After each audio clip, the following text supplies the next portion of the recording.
Was a state champion there. Of course, the vast majority of these wrestlers can boast of that, if not all of them. He won 2 in that Reno tournament, at which Oregon State placed second. Does the fact that this is a higher weight class than Sasso is accustomed to, will that be any kind of an advantage potentially for Menke? It's an advantage for every opponent of his. You know, the reason we have weight classes is because the bigger and stronger somebody is, the more advantage they have over a smaller, not as strong opponent. And Sammy Sasso weighs in very light. He is not a 165-pound wrestler. He's never been in his career. He's doing that right now because that's where he is. That's where the team has him. That's where he was to begin the season. For him, for what his body will do coming back from everything it's been through, well, you have to figure that out. And oh, by the way, if he wants to go to a lighter weight class, there are several guys in that wrestling room there over at the Jennings Wrestling Facility that say, well, that's my spot. That's the spot that I want. They're not just going to give it up to him. Sasso has been remarkably successful, 19-2, and remarkably consistent through his career. 24-1 last year, 16-1, 25-4, 29-4.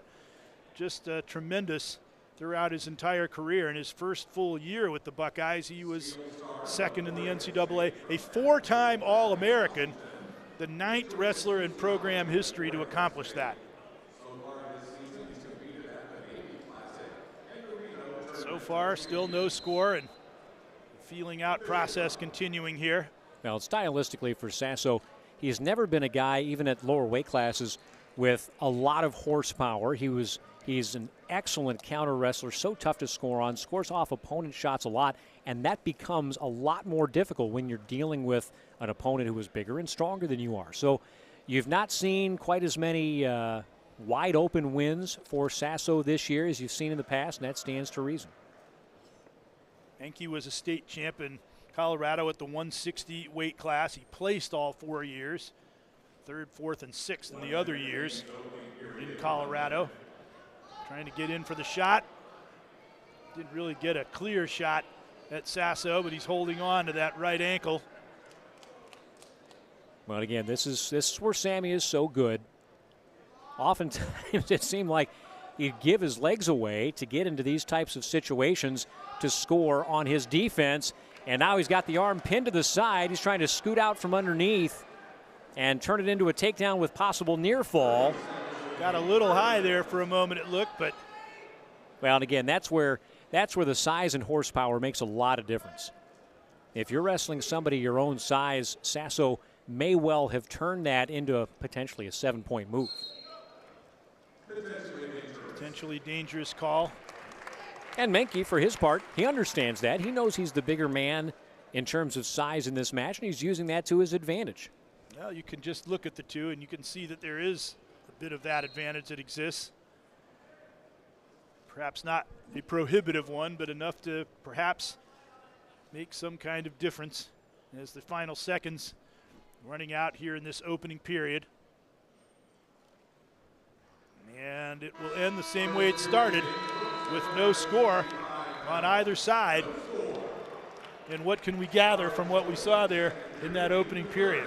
Well, that Menke is not going to give any ground in this match. You just saw it right there at the end of the first period where he went a little bit past the whistle to send the message to Sasso, I'm here, I'm in front of you, I am not giving any ground.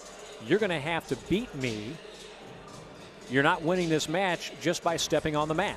Similar to what C.J. Hamblin, the message that he sent to Patty Gallagher. And that went right down to the final seconds before Gallagher prevailed by a single point. Sasso trying to effect the escape here. But Menke not giving it up willingly, very grudgingly, in fact, and he still got him down. And he's holding on for dear life, not allowing Sasso out. Well, and this is another spot where you're at a distinct disadvantage being the undersized wrestler. Having to carry a guy larger than you as a backpack, that's going to burn up a lot of your energy. And no matter how hard you train, no matter what your resting heart rate is, there's only so much you bring into a match. Well, he finally got that point. It took almost just over 45 seconds of trying, and he has a 1-0 advantage now. And let's see what happens now that both wrestlers are on their feet. 1 minute remaining second period. Do into the final minute of the second period. And on our final NFL Sunday of the regular season, if you're a team that's got a big offensive line and a running back, keep pounding the ball, pounding the ball, pounding the ball, soften that defense up, and then later on in the game you can take your shots downfield.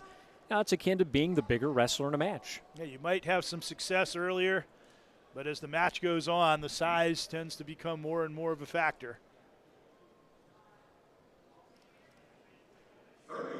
And we're into the final half minute of the second period.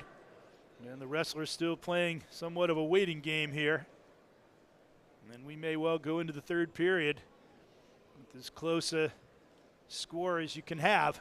Now, Menke's had the only really committed shot so far. Sasso tried to turn it into points off of that. Or at least as small a deficit as you can have.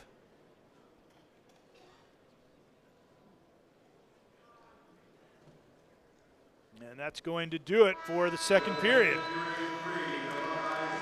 Sasso got that escape that he really had to work to accomplish.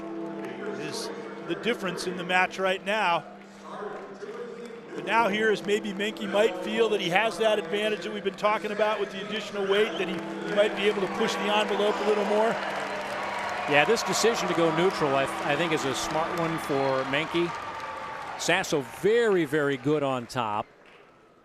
There's no ride time advantage here, so take the feet, try and wear your man out, find an opening to look for a takedown, because even if you escape, you're going to have to get a takedown to win it anyway. This is the sixth match we've seen. If Menke would be able to pull it out, it would be the third victory for Oregon State, but Ohio State with the points edge because of the margin they've accumulated. He's got Sasso by the left leg here. Now Menke shot to the right leg and wound up on the left leg. Sasso tight around that waist.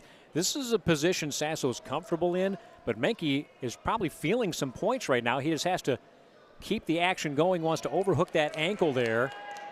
See the no control sign hovering over the wrestlers, but he, as you said, he may just smell an opportunity. And now Sasso passing the hips, getting to the ankle, looking for his own points. This is vintage Sasso, but now we're going to get a potentially dangerous call from the referee stopping the action. Is it to the advantage of either of the wrestlers that that sequence was ended? Well, I think Sasso was closer to a takedown in that position than Menke was, but that had shifted from a few seconds ago, so who knows? Final minute. Final period. Again, 1 point deficit. This is the third time we've seen this. We saw it at 125, again at 157. The team split those two.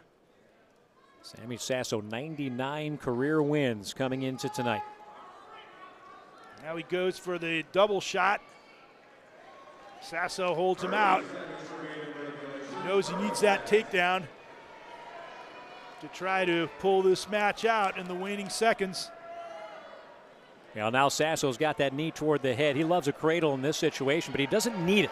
He just has to fight off the potential takedown. He's down on one ankle, and he can burn a lot of clock right here with 12 to go. Holding on with that ankle lock, preventing any control from being established by Menke. And he manages to hold off the challenge, and we've seen a number of these types of matches that literally have come down to the final seconds with the outcome